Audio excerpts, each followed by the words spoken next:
Hello viewers, আসসালামু আলাইকুম। Mukta's kitchen YouTube চ্যানেলের পক্ষ থেকে সবাইকে স্বাগতম।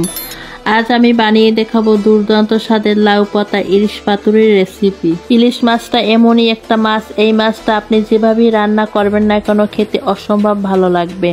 আজকে আমি ইলিশ মাছের যে রেসিপিটা করব, এটা গরম ভাতের সাথে খেতে অতুলনীয় লাগে। ইলিশ পাতুরিটা অনেকভাবে রান্না করা যায়, কিন্তু আজকে আমি লাউ পাতা দিয়ে পাতুরিটা বানিয়ে নেব। তাহলে চলুন লাউ পাতা দিয়ে ইলিশ মাছের পাতুরির রেসিপিটা দেখে নেই। আমি ইলিশ মাছের পাতুরি বানানোর জন্য এখানে 8 পিস ইলিশ মাছ নিয়েছি। মাছগুলো আমি কেটে ধুয়ে পরিষ্কার করে নিয়েছি।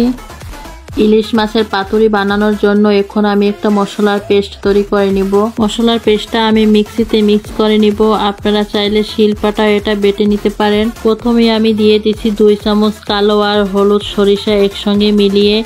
আমি সরিষাগুলো আগে ধুয়ে পরিষ্কার করে নিয়েছি। এখন এটা আমি মিক্সিতে দিয়ে দিচ্ছি। দিচ্ছি 1/2 চামচ গোটা জিরা, জিরাটাও আমি আগ থেকে ধুয়ে নিয়েছি। আর দিচ্ছি 1/2 চামচ পোস্তদানা, পোস্তদানাটাও আমি ধুয়ে নিয়েছি। দিচ্ছি 2টা পেঁয়াজ ফালি করে কেটে। আরও দিচ্ছি 5টা কাঁচামরিচ। দিচ্ছি স্বাদ মতো লবণ। আর দিয়ে দিচ্ছি সামান্য একটু পানি। এখন এই সমস্ত উপকরণগুলো মিক্সিতে মিক্স করে নেব। আমি সমস্ত উপকরণগুলো মিক্সারে মিক্স করে একটা মশলার পেস্ট বানিয়ে নিয়েছি। মশলার মিশ্রণগুলো আমি একটা প্লেটে ঢেলে নিয়েছি। এখন এর মধ্যে দিয়ে দিচ্ছি 1 চামচ হলুদের গুঁড়া, দিয়ে দিচ্ছি স্বাদ মতো লবণ। লবণটা একটু এক্ষেত্রে বুঝে দিতে হবে, কারণ যখন মশলার পেস্টটা করেছি তখন লবণ দিয়েছি। আর দিয়ে দিচ্ছি 2 চামচ সরিষার তেল। এখন সমস্ত উপকরণগুলো আমি ভালো করে হাত দিয়ে মেখে মিশিয়ে নেব। ইলিশ পাতুরির জন্য পুরো মশলাটা আমি ভালো করে রেডি করে নিয়েছি। এখন এই মশলার সাথে প্রত্যেকটা মাছ ভালো করে মাখিয়ে নেব। এভাবে প্রত্যেকটা মাছের সাথে মশলা আমি ভালো করে মাখিয়ে নিয়েছি। আমার সব মাছের সাথে মশলা মাখিয়ে নেওয়া হয়ে গেছে। লাউ পাতা দিয়ে ইলিশ মাছের পাতুরি বানানোর জন্য এই যে এখানে আমি অনেকগুলো ফ্রেশ কচি লাউ পাতা নিয়েছি। আর আমি এই পাতাগুলো ভালো করে ধুয়ে পরিষ্কার করে নিয়েছি। আর লাউ পাতা দিয়ে ইলিশ মাছের পাতুরি বানানোর জন্য এরকমের ফ্রেশ কচি পাতা নিলে বেশি ভালো হয়। তাই আপনারা লাউ পাতা দিয়ে যখন ইলিশ মাছের পাতুরি বানাবেন তখন এরকম ফ্রেশ দেখে লাউয়ের পাতা নিয়ে নেবেন। এবার আমি মাছগুলো লাউয়ের পাতায় দিয়ে ভালো করে মুড়িয়ে একে একে পাতুরিগুলো তৈরি করে নিব। প্রথমে পরিষ্কার একটি লাউয়ের পাতা নিয়েছি, এর উপরে আরেকটি লাউয়ের পাতা দিয়ে দিব। এভাবে 2টো পাতা নিলাম।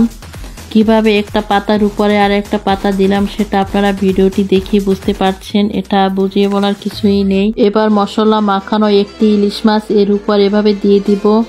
আর উপর দিয়ে দিব মশলার মিশ্রণ। আর উপর থেকে দিয়ে দিচ্ছি 1 চামচ সরিষার তেল। দিয়ে দিচ্ছি একটা কাঁচামরিচ ফালি করে কেটে। এবার পাতাটা আমি ভালো করে মুড়িয়ে নেব। প্রথমে পাতার লম্বা দিকের অংশটা ভালো করে মুড়িয়ে নেব, তারপর মাথার দিকের অংশটা ভালো করে মুড়িয়ে নিতে হবে। পাতাটা আমি কিভাবে মুড়িয়ে নিচ্ছি সেটা আপনারা দেখিয়ে বুঝতে পারছেন। এভাবে আপনারা পাতুরিটা বানিয়ে খাবেন, দেখবেন খেতে পাতুরিটা একদম দুর্দান্ত লাগে। লাউ পাতা দিয়ে মাছটা আমি ভালো করে মুড়িয়ে নিয়েছি। এবার সুতা দিয়ে ভালো করে বেঁধে নিব।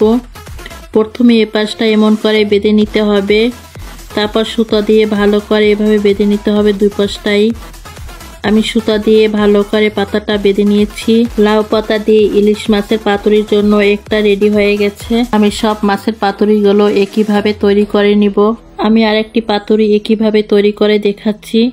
তবে বন্ধুরা, পাতুরিটা তৈরি করতে করতে ছোট্ট একটি অনুরোধ করে রাখছি। আমার আজকের ভিডিওটি যদি আপনাদের কোনো অংশে ভালো লেগে থাকে তাহলে আমার ভিডিওটিতে একটি লাইক দিয়ে দিবেন এবং কমেন্ট করে রাখবেন। আর আমার চ্যানেলটি সাবস্ক্রাইব করে আমার পাশেই থাকবেন। তৈরি হয়ে গেল আর একটি লাউ পাতা দিয়ে ইলিশ মাছের পাতুরি বানানো। আমি এভাবেই সব পাতুরিগুলো বানিয়ে নিব। আমি একে একে সব পাতুরিগুলো বানিয়ে নিয়েছি। এখন এগুলো আমি তেলে ভেজে নিব। পাতুরিগুলো ভাজার জন্য প্রথমে আমি কড়াইতে সামান্য সরিষার তেল দিয়ে নিচ্ছি। তেলটা আমি গরম করে একে একে বানিয়ে রাখা পাতুরিগুলো বসিয়ে দিচ্ছি এমন করে। এখন আমি উপর থেকে আরেকটু সামান্য সরিষার তেল দিয়ে দিচ্ছি। সরিষার তেলটা দিয়ে আমি প্রথমে এক পাশ 2 থেকে 3 মিনিট ভেজে নিব ঢাকনা দিয়ে। 3 মিনিট পর আমি ঢাকনাটা তুলে নিলাম। এখন ঢাকনাটা তুলে আমি সাবধানে ভালো করে অপর পাশ উল্টিয়ে দিব। এ পর্যায়ে চুলার আঁচটা একদম লোতে রাখতে হবে। এই চুলার আঁচটা লোতে রেখে এই পাতুরিটা ভেজে নিতে হবে। উল্টিয়ে দিয়ে আবার অপর সাইডে একইভাবে 2 থেকে 3 মিনিট ঢাকনা দিয়ে ভেজে নিব।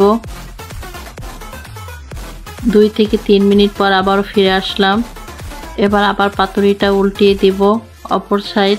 এভাবে উল্টিয়ে পাল্টিয়ে কড়াইতে ঢাকনা দিয়ে দিয়ে লো আঁচে পাতুরিগুলো ভেজে নিতে হবে, 2 পাশে সমান করে ভাজা না হওয়া পর্যন্ত।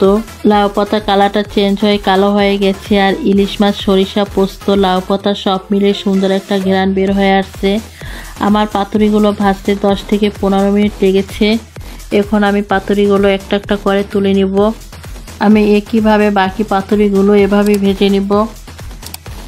লাউয়ের পাতা ইলিশ মাছের পাতুরি একদম রেডি গরম ভাতের সাথে গরম গরম পরিবেশন করার জন্য। আপনারা লাউ পাতা ইলিশ মাছের পাতুরি এভাবে বানিয়ে দেখবেন, আশা করছি আপনাদেরও ভালো লাগবে। আমি এবার একটা পাতুরি আপনাদের খুলে দেখাচ্ছি। লাউ পাতা থেকে কত সুন্দরভাবে ভেতরের মাছটা রান্না হয়েছে আর সুন্দর একটা ঘ্রাণ বের হয়ে আসছে। আশা করছি আজকে আমার লাউ পাতা দিয়ে ইলিশ মাছের পাতুরি রান্নাটা আপনাদের কাছে ভালো লেগেছে। যদি ভালো লেগে থাকে তাহলে আমার ভিডিওটিতে একটি লাইক দিয়ে দেবেন আর আমার চ্যানেলটি সাবস্ক্রাইব করে আমার পাশেই থাকবেন। আজকে এ পর্যন্ত, সবাই ভালো থাকবেন, সুস্থ থাকবেন। আল্লাহ হাফেজ।